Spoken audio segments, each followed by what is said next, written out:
The clock starts now, making the most of the first 5 minutes. You only get one chance to make a first impression. This is especially true in therapy. Those first few minutes are crucial. They set the tone for the entire therapeutic relationship. Think about it. A new client walks in, they're likely feeling anxious, maybe even a little scared. Your job is to put them at ease. How you greet them, what you say, even your body language, it all matters. You're not just a therapist in that moment, you're a beacon of hope. You're offering a lifeline. Remember, building trust takes time, but it starts the second that clock starts ticking. Your story matters, tailoring the approach for each individual. Every person who walks into your office is unique. They have their own story, their own struggles, their own way of seeing the world. There's no one-size-fits-all approach to therapy. What works for one person might not work for another. That's why personalization is key. Take the time to really listen to your client. What are their specific concerns? What are their goals for therapy? Use this information to tailor your approach. Show them you're not just there to listen, but to truly understand their individual journey. Beyond textbooks balancing experience with evidence-based practices, you spent years studying, learning the ins and outs of psychology. But here's the thing, real life isn't always found in textbooks. Experience matters.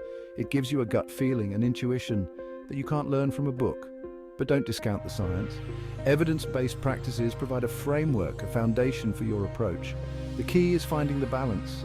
Use your experience to inform your practice, but always ground it in proven methods. It's about blending your expertise with the latest research to provide the most effective care possible.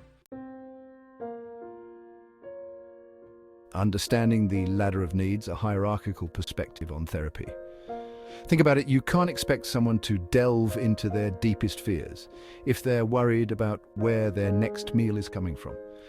Maslow's hierarchy of needs is a powerful tool in therapy. It reminds us that we all have basic needs that must be met before we can address higher-level issues. Is your client struggling with food insecurity, housing, or safety? These needs must be addressed before diving into complex emotional issues. By understanding this hierarchy, you can ensure you're addressing the most pressing concerns first, creating a solid foundation for healing. Has your client been to therapy before? Their past experiences, whether good or bad, can significantly impact their current views. Ask them about their previous experiences. What did they like or dislike? What were their expectations and were they met? Understanding their past experiences allows you to tailor your approach, address any potential concerns, and build a stronger therapeutic alliance.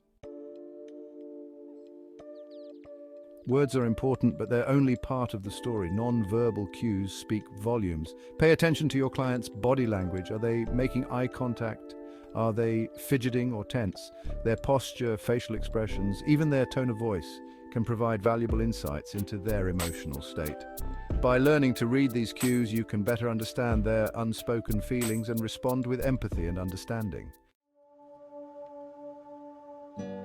For many clients, therapy is uncharted territory. They might be unsure what to expect, which can create anxiety. CBT, in particular, can be easily misunderstood. Take the time to explain the basics of CBT in simple terms. Explain how it works, what it entails, and how it can help them manage their thoughts, feelings, and behaviors. By demystifying the process, you empower your clients and make them active participants in their own healing. Confidentiality is paramount in therapy. Your client needs to know that what they share will be held in the strictest confidence. Clearly explain your confidentiality policy.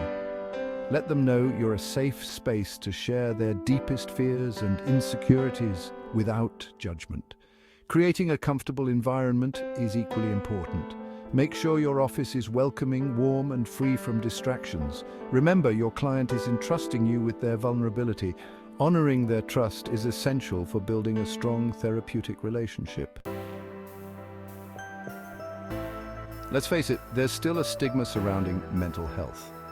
Your client may have their own beliefs and preconceived notions about therapy. Acknowledge this stigma. Create a safe space for them to express any concerns or reservations they might have. Educate them about mental health. Explain that seeking help is a sign of strength, not weakness. By addressing these issues head-on, you can help break down barriers and create a more open and honest therapeutic environment. Sometimes involving family members can be beneficial for the therapeutic process, but it's not always appropriate or desired by the client. Always approach this topic with sensitivity and respect for the client's boundaries. Discuss the potential benefits and drawbacks of family involvement.